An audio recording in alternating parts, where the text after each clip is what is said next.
Hello friends, good afternoon. आज का हमारा विषय है कि रसायन विज्ञान के 32वें टेस्ट के विषय में चर्चा करेंगे। तो जिन्होंने चैनल में नया है तो चैनल को सब्सक्राइब करके बेल आइकन को प्रेस कीजिएगा और चैनल से जुड़ जाइएगा, क्योंकि जब तक आप लोग ये काम नहीं करेंगे तब तक आप लोगों के पास ये नोटिफिकेशन नहीं जाएगा कि हम वीडियो कब अपलोड करते हैं कब नहीं करते हैं। तो इसलिए आप लोग जुड़े रहिएगा, अपना सपोर्ट कीजिएगा इस चैनल में, क्योंकि चैनल अभी नया है। यदि आप लोगों का प्यार और सपोर्ट बना रहेगा तो मैं लगातार आप लोगों के भी क्लास से अपडेट करके ले आता रहूँगा। और जो भी कंटेंट चाहिएगा आप लोग कमेंट कीजिएगा, मैं आप लोगों की सदा आप लोगों की हेल्प करूँगा।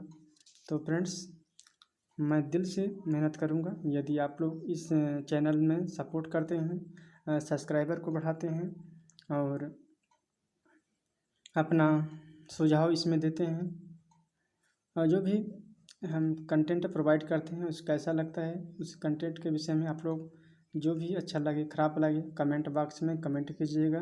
तभी आप लोगों को मैं समझ पाऊँगा कि आप लोगों को रियल में कैसे अनुभव होता है और इस हमारा पढ़ाया हुआ आप लोगों को कैसा लगता है। जब आप लोग कमेंट करेंगे तभी हम जान पाएंगे, उसके अनुसार हम सुधार करेंगे या फिर और कुछ करने का प्रयास करेंगे। तो चलिए देर नहीं करेंगे, इस टेस्ट को प्रारंभ करेंगे। पहला प्रश्न हमारा आ जाता है, एवोगैड्रो संख्या। एवोगैड्रो संख्या क्या होती है? तो किसी भी पदार्थ के एक मॉल में इलेक्ट्रॉनों की संख्या को एवोगैड्रो संख्या कहते हैं।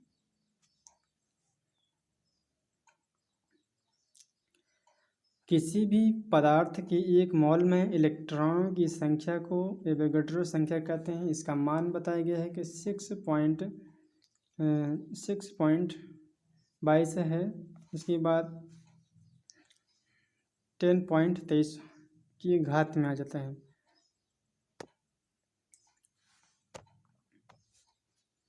यहाँ पर ऐसे लिखेंगे 0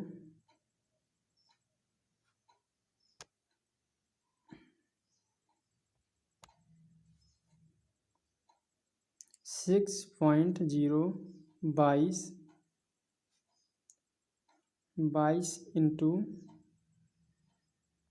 10⁻23 आ जाएगा। यहाँ पर लिखने के लिए कीबोर्ड पर हमने टेस्ट नहीं उपयोग कर पाया है, इसलिए हम यहाँ पर दशमलव के माध्यम से लिखा है। तो यहाँ पर दशमलव नहीं है, इसको हम आप लोग घात में लगा लीजिएगा। चलिए दूसरा प्रश्न ले लेते हैं कि दूध है, रक्त है, दूध और समुद्री पानी, इनका पीएच मान बताना है 3 मार्कर में। तो रक्त का पीएच मान है 7.4 है और दूसरा है दूध का हम 6.4 है। समुद्री जल का पीएच मान है 8.4 है। तो कहने का अर्थ यह है कि इन सभी का मान है 7.4 है, 6.4 है और 8.4 है। इनको थोड़ी सी ध्यान में रखना है। तो यहाँ पर ऐसे रखना है 7 6 8, मतलब कि एक एक अंतराल के अंतर्गत देख लेंगे। इसमें ज़्यादा कुछ नहीं है समझाने वाली बात, तो आप लोग याद रखिएगा। इसमें सिर्फ पीएच मान इनको याद रखना है। चलिए हम भस्म के विषय में जान लेते हैं कि आखिर यह क्या है।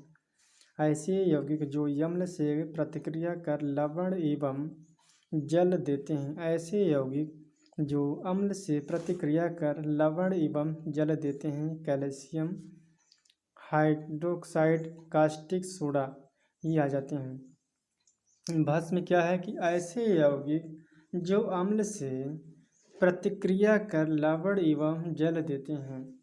उदाहरण है कैल्शियम है, हाइड्रोक्साइड है, कास्टिक सोडा है। तो इस प्रकार 3 मार्कर के प्रश्न वहीं पर एंड होता है फ्रेंड्स। अब अगले प्रश्न में हम चौथे मार्कर में। तो फ्रेंड्स, आप लोगों से एक ही रिक्वेस्ट है कि आप लोग नए हैं तो चैनल से जुड़ जाइएगा, वीडियो को सब्सक्राइब कर लीजिएगा फ्रेंड्स। अपना सपोर्ट इस चैनल में बनाए रखिएगा प्लीज़। मैं उम्मीद करता हूँ कि आप लोग हमारी बातों को ज़रूर में मानेंगे। तो चलिए हम प्रश्न को स्टार्ट करते हैं। चौथा प्रश्न हमारा है कि अम्ल के गुण व उनके उपयोग को समझाना है। अम्ल क्या होते हैं और उनके गुण क्या हैं, उनके उपयोग क्या होती हैं। वे पदार्थ जो धातुओं से सहयोग कर हाइड्रोजन विस्थापित या मुक्त करते हैं अम्ल कहलाते हैं। वे पदार्थ जो धातुओं से सहयोग कर हाइड्रोजन विस्थापित या मुक्त करते हैं अम्ल कहलाते हैं। अम्ल की परिभाषा क्या है कि वे पदार्थ जो धातुओं से सहयोग कर हाइड्रोजन या विस्थापित या मुक्त करते हैं अम्ल कहलाते हैं। हमारा बार बार बोलने का यही प्रयास है फ्रेंड्स कि आप लोगों को जब मैं बार बार बोलता हूँ तो अच्छे से आप लोगों को कंठस्थ हो जाए, इसीलिए मैं दोहरा देता हूँ, जिससे आप लोगों को याद करने में कोई भी दिक्कत ना हो, चाहे किसी भी सब्जेक्ट हो। गुण क्या है कि नीला लिटमस पेपर को लाल एवं फिनोल्फिथलीन विलयन को रंगहीन कर देते हैं। दूसरा कारण क्या है कि धातु से क्रिया कर हाइड्रोजन गैस देते हैं। धातु से क्रिया कर हाइड्रोजन गैस देते हैं। ये स्वाद में कैसा होता है, स्वाद में खट्टे होते हैं। इनका पीएच मान 7 से कम होता है। अम्ल जो है इनका पीएच मान यदि 7 से कम है तब ये अम्लीय के अंतर्गत आते हैं, यदि 7 से ज़्यादा है तो क्षारीय आते हैं। यदि उससे भी, चलिए हम जैसे जैसे नेक्स्ट वीडियो आता रहेगा वैसे वैसे मैं आप लोगों को बताता रहूँगा। ये अभी तो टेस्ट चल रहा है, फिर जब आप लोगों का मतलब नया बैच चलेगा उसमें हम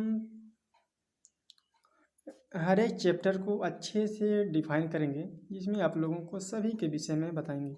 ये तो अभी टेस्ट चल रहा है तो हम टेस्ट से बाहर नहीं जा रहे हैं, क्योंकि जब ज़्यादा बताने लगेंगे तो बहुत लंबा ये क्लास हो जाएगा, जिससे आप लोगों को बोरिंग सा लगने लगेगा। इसलिए मैं ज़्यादा नहीं खींचता हूँ, जितना काम है उतना ही बात करता हूँ।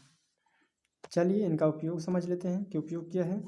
सल्फ्यूरिक अम्ल जो कि H2SO4, इनका उपयोग कहाँ पर होती है, मोटर गाड़ी की बैटरी के पानी के रूप में प्रयोग किया जाता है। दूसरा क्या है कि हाइड्रोक्लोरिक अम्ल जो कि HCl रंग एवं औषधि निर्माण में कार्य किया जाता है। तीसरा है बेंजोइक अम्ल, खाद्य पदार्थों को सड़ने से बचाने के लिए प्रयोग किया जाता है। हमारा 5वां प्रश्न है जिसे हम अंतिम प्रश्न मानते हैं, ये 11 मार्कर के हैं।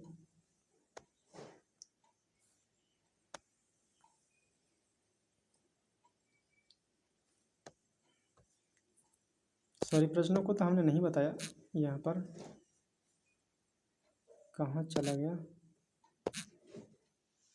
हाँ यहाँ पर है, प्रश्न को तो नहीं बताया। यहाँ पर प्रश्न दिया गया है कि रदरफोर्ड मॉडल के परिणाम व दोष को समझाना है। रदरफोर्ड मॉडल को दोष व परिणाम को समझाना है।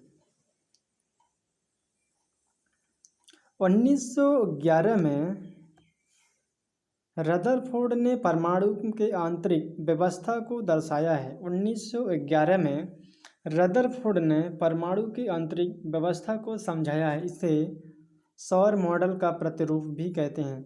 नाभिक के चारों ओर खाली स्थान होता है। पहला पॉइंट दिया गया है कि सौर मंडल का प्रतिरूप भी कहते हैं इसे।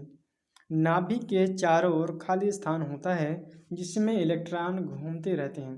दूसरा क्या बताया गया है कि थॉमसन द्वारा प्रस्तुत परमाणु स्वरूप अपनी अस्वीकार किया गया कि रदरफोर्ड ने अपने प्रयोगों के आधार पर एक सिद्धांत प्रतिपादित किया है, जिसे रदरफोर्ड ने अपने प्रयोग में परमाणु की आंतरिक व्यवस्था का पता लगाया है। अल्फा प्रकरण प्रयोग एवं गोल्ड फायल एक्सपेरिमेंट भी कहा जाता है। तो थॉमसन प्रयोग के द्वारा यह सिद्ध किया गया है कि रदरफोर्ड ने अपने प्रयोग के आधार पर बताया कि एक सिद्धांत प्रतिपादित किया उन्होंने कि रदरफोर्ड ने परमाणु की आंतरिक व्यवस्था का पता लगाकर कहा कि यह अल्फा प्रकरणीय प्रयोग द्वारा गोल्ड फाइल एक्सपेरिमेंट भी कहा जाता है इसे। चलिए अगले पॉइंट में हम ले लेते हैं। इसमें पाया गया कि सोना की अत्यंत पतले परतों पर किसी रेडियो एक्टिव पदार्थ से प्राप्त अल्फा कणों को आघात किया जाता है। इसमें रदरफोर्ड ने रिसर्च किया कि और इसमें पाया कि सोना की अत्यंत पतले परतों पर किसी रेडियो एक्टिव पदार्थ से प्राप्त अल्फा कणों को आघात किया गया तो अधिक अल्फा कण सीधे स्वर्ण झिल्ली से पार हो जाते हैं और कुछ अल्फा कण स्वर्ण झिल्ली के मध्य भाग में विक्षेपित हो जाते हैं। अब इनके परिणाम को समझ लेते हैं। अभी तो उनके कारणों के विषय में समझाया गया है। अब इनका परिणाम क्या निकलता है। इनका परिणाम यह है कि परमाणु का धन आवेश तथा अधिकांश द्रव्यमान एक अति अल्प क्षेत्र में केंद्रित होता है। परमाणु के इस अति अल्प भाग को नाभिक कहा जाता है।